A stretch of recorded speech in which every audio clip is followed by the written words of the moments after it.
Ahorita vamos a dar paso a los aportes del doctor Eric Gómez Tagle López, pero antes voy a leer un poco de su carrera profesional. Es doctor en Ciencias Penales y Política Criminal con mención honorífica por el Instituto Nacional de Ciencias Penales, coordinador general para Latinoamérica y el Caribe del Instituto Europeo de Investigación Criminal, investigador en la Benemérita Universidad Autónoma de Puebla, miembro de la Academia Mexicana de Criminología, la Sociedad Mexicana de Criminología y la Cumbre Mundial de Expertos Forenses, autor y coordinador de 16 libros, uno de los más recientes, Violencia Familiar, Radiografía Nacional, el caso de Puebla. Le cedo la palabra, doctor. Gracias, muy amables a quienes hoy nos acompañan a través de la amabilidad con sus comentarios y también quienes siguen esta transmisión a través de Facebook en vivo. Muchas gracias. Realmente en esta mesa de análisis hemos tenido la oportunidad de escuchar los atinados comentarios de la maestra Janet Becerril, una de las más distinguidas abogadas en el estado de Morelos, y por supuesto también del doctor Víctor Gutiérrez, presidente del Colegio Federal de Peritos y un psicólogo forense que ha destacado muchísimo en el estado de Michoacán. Gracias a Asesoría de Diseños Normativos en su filial Puebla también por esta oportunidad de comentar. Esta mesa de análisis sobre el tema de violencia familiar, justamente con pretexto de la publicación reciente de este texto, Violencia Familiar, editado y publicado este año 2022 por el Consejo de Ciencia y Tecnología del Estado de Puebla. Cuando se tuvo la oportunidad de realizar esta investigación, el objetivo siempre fue muy claro: hacer un abordaje integral sobre una gravísima problemática social. Ello implica incorporar los aportes del ámbito jurídico, psicológico, sociológico, criminológico y victimológico. No podía ser de otra manera. Para que este texto pudiera incidir claramente en la elaboración de mejores leyes y en la implementación, revisión y perfeccionamiento de las políticas públicas. Que al mismo tiempo los abogados, administradores públicos, politólogos, psicólogos, psiquiatras, médicos, trabajadores sociales pudieran tener en una sola obra los distintos puntos de vista sobre una problemática difícil, dolorosa, pero muchas veces invisibilizada. Por eso es que se tenían que dar también estadísticas. Ello implicó elaborar todo un capítulo sobre la parte geoestadística y cartográfica. Ello implica ponerle números, pero también una latitud y una longitud. ¿En dónde se están presentando los problemas en México? Por estados y por municipios.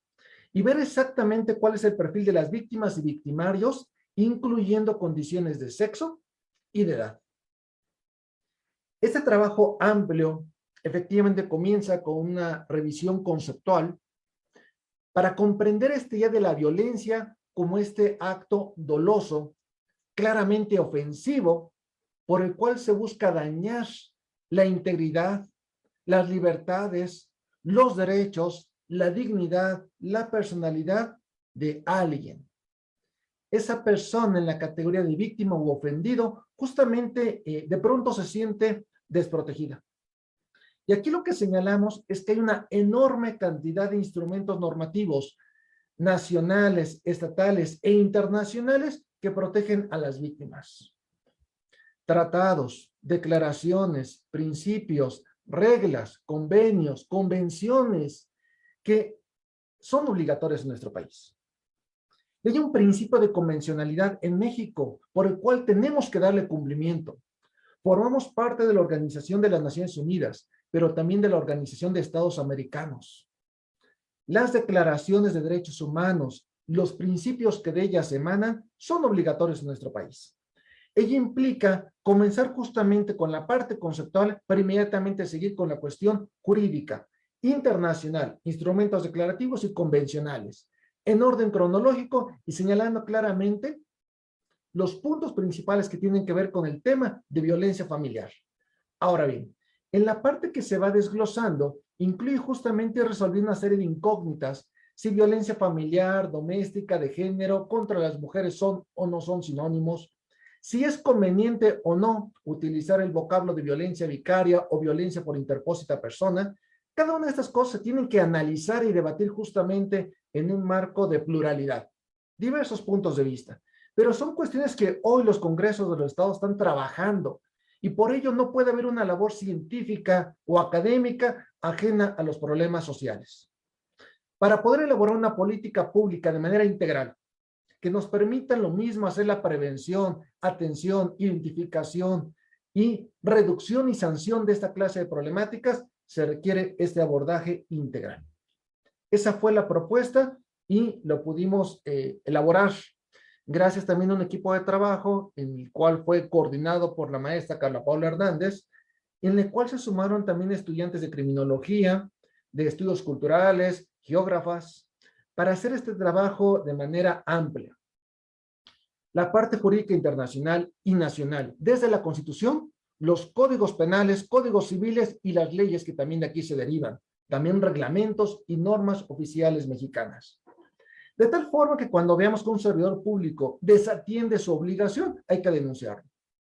Cuando vemos que no se da cumplimiento a la Ley General de Víctimas, cuando vemos que no hay presupuesto suficiente para la Comisión Ejecutiva de Atención a Víctimas, hay que señalarlo. Cuando vemos que alguna actuación de un servidor público violenta derechos humanos, hay que denunciarlo también. Ello implica una participación activa del sector académico. Aliado con defensores de derechos humanos, aliados con los medios de comunicación, podemos y debemos construir la paz en México. La paz justamente se construye a partir del hogar, a partir de los ejemplos positivos. Por eso se parte de lo internacional, lo nacional, lo estatal, pero no solamente en la parte jurídica, sino en políticas públicas. Veamos qué instituciones se han creado en nuestro país para dar el debido cumplimiento a los derechos y las libertades de todas las personas. Y un concepto clave, filosófico, profundo, es el de igualdad sustantiva. Es decir, la idea de la igualdad de género, pero también reconociendo los derechos de las niñas, niños y adolescentes, de las personas adultas mayores, de las personas con discapacidad. Hablamos de conceptos como dignidad y libre desarrollo de la personalidad. También se incluyen, como bien lo comentaba el doctor Víctor Gutiérrez, la perspectiva psicológica y psiquiátrica. Hay que ver qué establece la Organización Mundial de la Salud, cómo lo establece la Clasificación Internacional de Enfermedades y la Acción Psiquiátrica Americana. Desde el DSM-5 hasta el CIA-11. ¿Qué son síndromes? ¿Qué son trastornos? ¿Qué son las enfermedades? ¿Qué tipo de afectaciones pueden estar relacionadas con todo esto en cuanto a las víctimas y en cuanto a los victimarios? Entonces, se tiene que hacer eso, porque no podemos entender un problema tan complejo como la violencia familiar únicamente entendiendo el núcleo. No. Hay que identificar al individuo, la interacción con los demás miembros en el ámbito doméstico, con la comunidad y con la sociedad. Esa es la invitación. Esta obra, que hoy tengo el gusto de comentar al lado de grandes especialistas, propone esa revisión integral sobre el tema de violencia familiar desde una amplia cantidad de puntos de vista. Criminólogos, victimólogos, abogados, trabajadores sociales, psicólogos, psiquiatras, médicos, expertos en derechos humanos y en perspectiva de género, seguramente encontrarán en estas páginas algún aliciente, alguna información que le permita fortalecer sus propias investigaciones. El texto, por lo tanto, es desde un principio interdisciplinario y quizás me atrevería transdisciplinario, porque los temas complejos se tienen que trabajar así, incorporando al mismo tiempo lo que pasa en la psicología de los individuos y lo que está sucediendo en el contexto internacional. Comprender las dinámicas conflictivas al interior de la familia e incorporar perspectivas teóricas que nos permitan no solamente comprenderlo, sino dar solución. Este texto, la verdad que tengo el orgullo de que el Consejo de Ciencia y Tecnología del Estado de Puebla lo haya editado y además lo distribuya sin costo. Cuando decimos sin costo, no es que la obra sea gratuita. Por supuesto que trabajaron diseñadores gráficos, formadores de interiores, toda la cuestión de los que hacen la corrección de estilo, los geógrafos, los cartógrafos. Mucha gente se involucra en un trabajo editorial. pero realmente cuando las autoridades y los científicos nos hermanamos en un proyecto en común, podemos hacer que una obra sea de carácter colectivo, que se distribuya de forma amplia, sin costo para el público. La verdad que en el caso del ejemplar que les acabo de mostrar, pues como el documento está en PDF y viene desde la portada hasta la contraportada, o sea, viene el texto completo, cualquiera que quiera ir a una imprenta con el archivo en PDF que acaba de descargar, lo puede imprimir. Pasta dura, pasta blanda, como alguien prefiera. Es decir, se tienen todos los elementos para que aquellas personas que decidan tenerlo en formato impreso también lo hagan. Me da mucho gusto que se pueda trabajar esta clase de temáticas que además son difíciles y dolorosas. A ningún gobierno, a ningún presidente municipal le gusta la idea de ser exhibido en cuanto que en ese territorio hay altos índices de violencia. Lo mismo violencia física, psicoemocional, sexual, económica, patrimonial, política y hasta llegar a la violencia feminicida. Todo esto se tiene que abordar, siempre atendiendo el interés superior de la niñez y la adolescencia, la perspectiva de género y como eje rector la dignidad y los derechos humanos. Todo esto es lo que tiene que encontrar el público que amablemente decida revisar en línea o descargar la obra, quizás algunos imprimirla. Esto es lo que va a encontrar.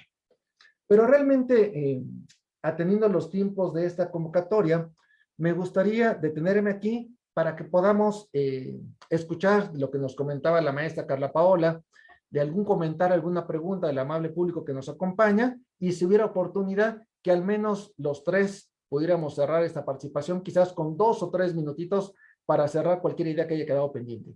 Maestra Carla Paola. Muchas gracias, doctor Gómez Tagle. Tenemos 2 comentarios. El primero es de Moisés Carrillo Franco y nos dice, excelente presentación sobre la violencia plural. El segundo es de Yesenia González Hernández, quien comenta, felicidades a la maestra Janet Becerril. En Guerrero, como en otros estados, la necesidad de la capacitación es evidente y se ha venido comentando en diferentes escenarios. Es importante partir de un punto ante tanta dispersión. ¿Cuál podría ser? Si alguno de nuestros 3 comentaristas gusta retomar esta pregunta, adelante. Maestra, si usted me lo permite como sugerencia, que los 3 en el orden en que participamos tomemos unos 3 minutos para ir cerrando estas ideas y al mismo tiempo poder dar contestación a la pregunta.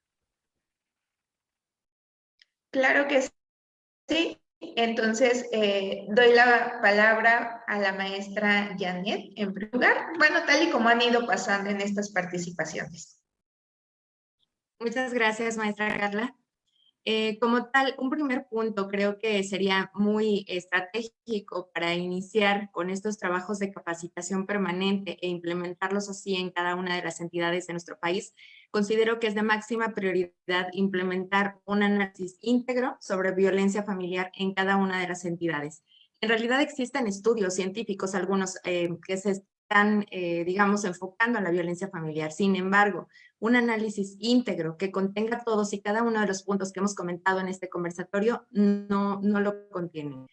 Esto con la finalidad de identificar las características en que se presenta cada uno de los casos en particular. Es sumamente necesario determinar el contexto sociocultural de cómo surge, demográfico, geográfico, como ya lo comentaba el doctor Gómez Tagle, y espacial también, en que se desarrolla este tipo de violencia y sus diversas manifestaciones, identificando también la conducta de los agresores, así como el estudio multidisciplinar y también diagnóstico de cada una de las víctimas, cada uno de ellos como un caso individual.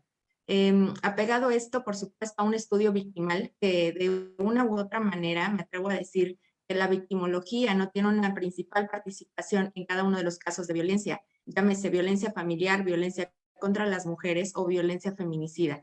La víctima, al ser uno de los ejes rectores de la violencia como tal, debe ser estudiada desde el primer punto, tanto previo como posterior al hecho. Y las características que se revelen de los índices de denuncia también por violencia familiar y la identificación de los mismos factores de riesgos a los que, a los que están inmersas las víctimas, considero que son favorables en el contexto del estudio al que propongo. Y también así circunstancias que favorezcan la prevalencia de este lacerante fenómeno. Sin embargo, al contestar el comentario que nos han llegado, que nos han hecho llegar, se requiere de la constancia, de la permanencia, de la obligatoriedad, pero principalmente de la especialización y de la profesionalización del funcionariado público. Comentaba hace un momento que sin ella y tampoco sin el compromiso de los funcionarios públicos al respecto o quienes se encuentran detrás de la atención directa de las víctimas por violencia familiar o violencia contra las mujeres o violencia contra niñas, niños y adolescentes, es el principal objetivo que requieran o que contengan ese compromiso para ejercerlo. No importando que existan miles de políticas públicas ya implementadas, no importando que exista capacitación, si no existe compromiso por parte del funcionariado público, no vamos a lograr grandes avances. Como tal, en materia de derechos humanos, en perspectiva de género, en violencia contra las mujeres, pero también en un acompañamiento adecuado a las víctimas, considero que es el punto por donde debemos partir, principalmente, pero sobre todo en el estudio que bien les proponía hace unos segundos. Muchas gracias. Bueno, estoy convencido. Excelente. Gracias. Adelante, doctor. Sí, estoy convencido por mi formación primaria como pedagogo formado en nuestra amada Universidad Nacional Autónoma de México, en la que la tesis con la que me titulé fue la pedagogía como solución de problemas de tipo criminológico. Ciertamente desde ahí ya hay un equívoco. Era muy joven, con muchas expectativas, pero algo no pierdo de vista de ese título que le puse. Si bien no hay una solución, sí hay propuestas. Y como lo decía, la pedagogía como solución de problemas de tipo criminológico, que la parte de la criminología estudia el porqué del crimen, es precisamente desde la escuela donde podemos hacer cambios. Hay algo, como lo dice esta importante obra de violencia, que no podemos eliminar, que es consustancial al ser humano, que es la parte de la agresividad. Decía el mismo texto, violencia viene de vigor, viene de fuerza, es un empuje. Lo que es necesario es ponerle diques. ¿Y quién pone los diques? La educación. ¿Y quién nos ayuda a fortalecer esos diques? La ley. Por eso se crean las normas de comportamiento. Si la ley o estos aparatos del Estado de control, porque precisamente gobernar viene de controlar conductas. No vamos a poder detener esa fuerza, ese empuje, ese vigor. Pero si desde la educación nosotros podemos ir a las escuelas, concientizar a los padres, a los profesores, a cómo debemos fortalecer en esta tabla axiológica de valores, de la solidaridad, el amor, el trabajo, todos estos valores, podemos ir cambiando la forma de ver que las cosas no se ganan de inmediato. Es en base a la constancia, el trabajo. Pero hoy a nuestros adolescentes ya no queremos prácticamente que hagan nada. Queremos quedar los padres de familia que nos amen y con tal de ello les damos lo que ellos pidan.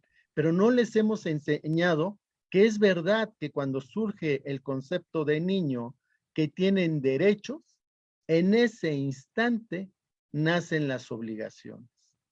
Entonces sí nos toca a los padres de familia, a los profesores, bailar, como dicen, con la más fea. Porque ¿cuál es la obligación de un docente, de un padre de familia? Marcar los límites. En el momento que nosotros no sepamos establecer ello, la educación fracasará. A Sigmund Freud se le llama que era hedonista, es decir, que todo se daba en torno al placer y que tú no te detuvieras, con tal de que disfrutaras, podías violentar. Y no es cierto, es una mala lectura de alguien que no supo leer. Freud decía que la educación, y habló muy poco de educación, en ese tema 3 veces, así de refilón. Sin embargo, dice lo fundamental sobre educación. La educación debe estar gobernada como los astros del cielo, en un perfecto orden. Los alumnos nunca hemos pedido la anarquía. Nosotros siempre exigimos el límite, y si no lo dan, nosotros empezamos a crear conductas hasta que nos miran y nos dices, ¿te calmas? O también nos reprenden. Entonces, muchas veces no nos hemos dado cuenta que estas conductas atípicas, violentas o de conducta antisocial es fomentada porque en su momento no supimos nosotros instaurar la ley. Pero no es una ley física de violencia, de maltrato. Es una ley de conciencia. ¿Sí? ¿Cuánta razón tenía Erich Fromm que tenemos miedo a la libertad? Necesitamos siempre tener un referente. Esta obra no es solamente que deba ser llevada por las personas que se dedican al ámbito jurídico o las ciencias forenses. Creo que debe ser un texto que deben estar en las escuelas, que se dé a conocer en cada escuela, que se llame a los padres de familia, porque qué bien le hará a México conocer que siempre el maestro es el gran gestor de cambios. Debe haber una cruzada contra la violencia, y esta empieza en las escuelas. Gracias, doctor. Gracias a todos. Muchas gracias, doctor Víctor Gutiérrez. Nos llegó una pregunta adicional al chat. Doctor Gómez Tagle, gusta que por cuestiones de tiempo le ceda esta nueva pregunta para no dejar dudas a la audiencia. Sí, por favor, si nos haces favor de leerla. Perfecto. ¿Creen ustedes conveniente la formación e intervención de la figura de un victimólogo en esta problemática social para garantizar un apoyo integral a las víctimas y evitar la revictimización? Gracias. La parte de la victimología, derecho victimal, victimodogmática, políticas victimales y el fortalecimiento del asesor jurídico de las víctimas, tal como se plantea en el Código Nacional de Procedimientos Penales, es importantísimo. Es fundamental y es urgente que en nuestro país ya exista la licenciatura de victimología. Es un campo de conocimiento que no se ha sabido aprovechar lo suficiente, pero atendiendo a la Ley General de Víctimas, atendiendo el artículo 20 constitucional, atendiendo la normatividad internacional, es urgente que ya tengamos en México más y mejores victimólogas y victimólogos. Efectivamente, cualquiera de los enfoques que se han planteado hoy aquí me parece que son perfectamente aplicables para atender algunos de los sectores de la violencia familiar. Ya nos comentaba el doctor Víctor Gutiérrez sobre Sigmund Freud. Bueno, efectivamente, quizás uno de los textos como El malestar en la cultura nos pudiera acercar a entender este tipo de dinámicas bajo un enfoque ya no solamente centrado en el inconsciente, en el preconsciente, en el ello, sino también de una perspectiva más amplia. Y la maestra Yané nos señalaba esta cuestión de los derechos humanos, políticas públicas, se tiene que atender también lo mismo en el ámbito psicoemocional que en términos estrictamente sociales y sociológicos. Pues realmente yo les agradezco mucho a quienes tan amablemente hoy me han hecho el honor de acompañarme en este evento, en esta mesa de análisis sobre el tema de violencia familiar. El texto son más de 300 páginas. Vienen códigos, leyes, reglamentos, políticas públicas, el funcionamiento de los institutos de las mujeres, o secretarías de igualdad sustantiva, la participación del DIF nacional, estatal, municipal, de las comisiones de derechos humanos, Secretaría de Gobernación. Es un texto amplísimo. Ojalá que en verdad los que hoy nos acompañaron decidan meterse en la página del Consejo de Ciencia y Tecnología del Estado de Puebla, viene el rubro publicaciones y le dan clic en publicaciones digitales y ahí pueden revisar en línea o descargar sin costo esta obra de más de 300 páginas. Gracias, maestra Janet Becerril, como siempre, un lujo y un honor haber contado con su participación. Gracias, doctor Víctor Gutiérrez, como siempre, su amistad y su deferencia es para mí un lujo. Y gracias, maestra Carla Paola Hernández. Por favor, denle las gracias a todos quienes se enteran. Asesoría de Diseños Normativos, Filial Puebla.